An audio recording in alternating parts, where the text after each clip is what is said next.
Alright, so today's the day. I may be smiling because I absolutely love this car, but I'm sad on the inside because the M3 CS is off to its new home. A fellow car enthusiast who's very excited to come pick it up will come grab it this afternoon, but at least let's go for one last ride and enjoy the car one last time.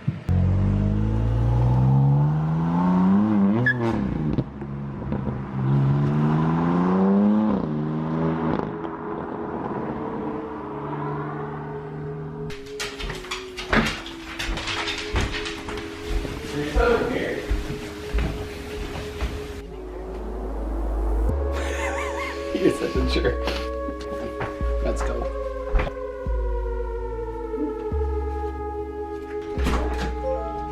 Hey! How's it going? Here it is. This is my wife, by the way. Hello, how are you? Probably not for another 5,000.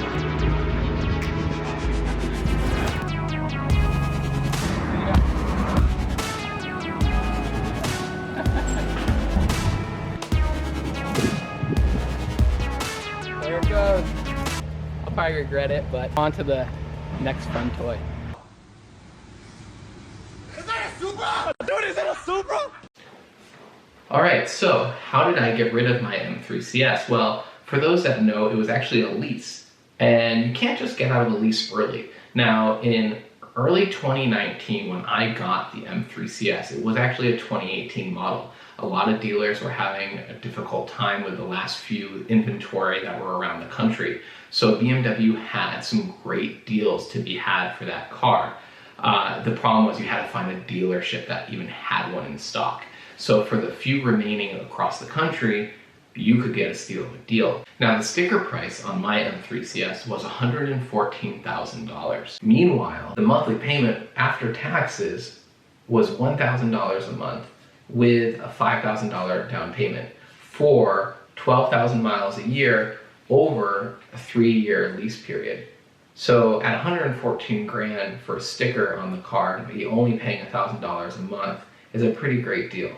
And so because of that, it made it really enticing for other people to want to take over my lease. And so there's a few ways that you can actually find people to take over your lease. A couple of those are marketplaces such as Lease Trader, as well as Swap a Lease. And so what you'll see here with Lease Trader is, for example, if I were to tap on this Prius, it gives you all the detailers from this individual who's in, say, Utah.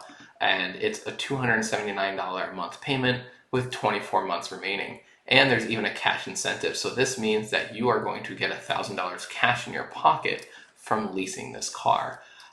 So clearly, most likely, this person really wants out of their lease, which, you know, sometimes if somebody's in financial hardship or just something's going on in their life where they really can't be making the payments, they're looking to do anything to get out of a lease. And I found the person to take over my lease was actually through a local car group on Facebook.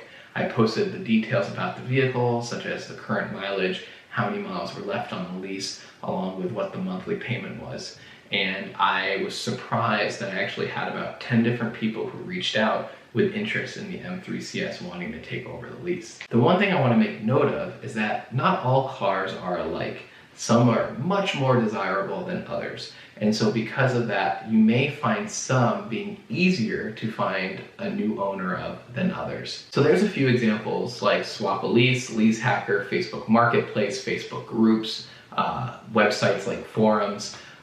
Those are some examples of places that you can find somebody who may have interest in your vehicle and taking over that lease.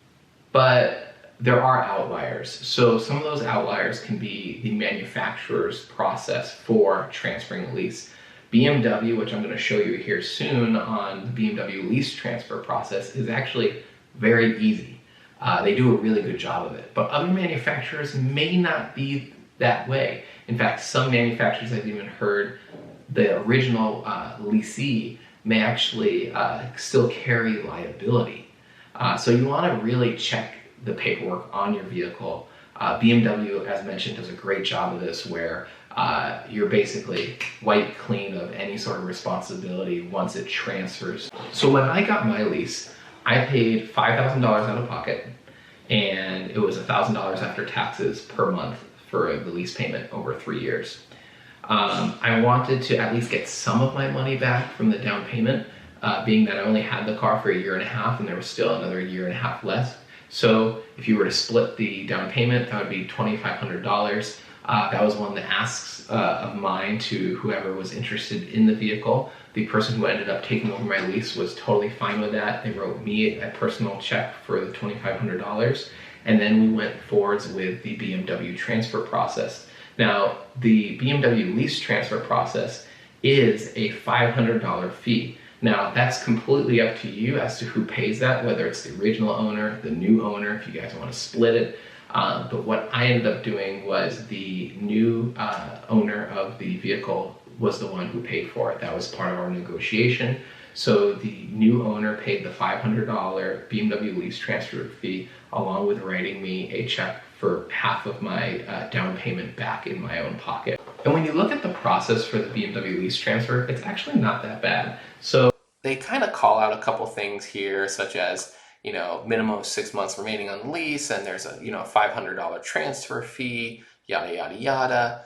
But as you scroll down on this document they sent, it's pretty painless. It's mainly just signing papers. Here's a timeline that shows stage 1, 2, and 3. It's literally just that. It's just filling out paperwork, signing over the vehicle, back and forth with BMW, with the state DMV, just getting everything squared away. The process typically takes 2 to 3 weeks to do, but right now we're kind of in a crazy state of the world. Due to COVID-19 and businesses being on quarantine, as you can imagine, there's a lot of people who unfortunately are suffering financial hardship. And so because of that, there's been an increase in people looking to get out of their leases. And so what you're finding is now BMW has an influx of people sending in all the documents, which means that they're busier than ever with less staff on hand because of COVID-19 requirements with quarantine. And so this process actually now is taking anywhere from 8 to 12 weeks.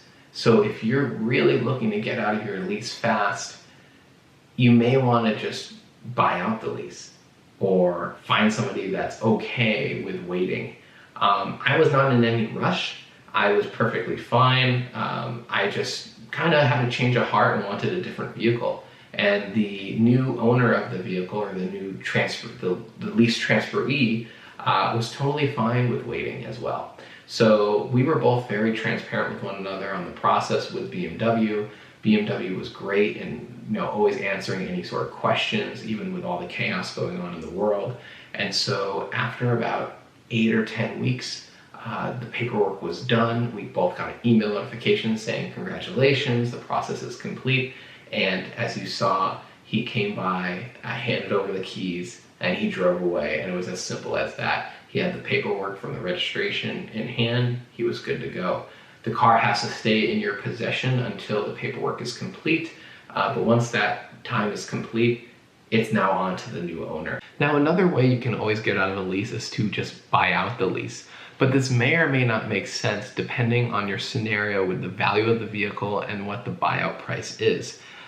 When looking at the buyout price on my 2018 BMW M3 CS, what I came to find out was that it was just not worth it. The value of the car was actually about 10 to 15 grand less than that of the buyout. So I actually would be losing money to buy it out.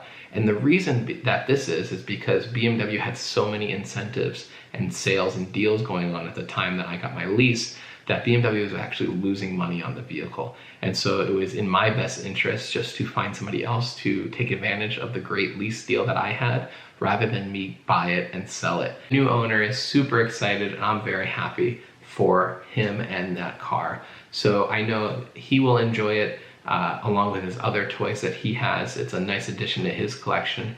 And so now I'm starting to think about, what do I want for my own collection? You know, what matters most to me? What is most special of cars to me? And I found something really amazing. And it's on a truck, and it's headed here now. So you're gonna see it very, very soon. And then there's other cars too that I'm thinking about getting.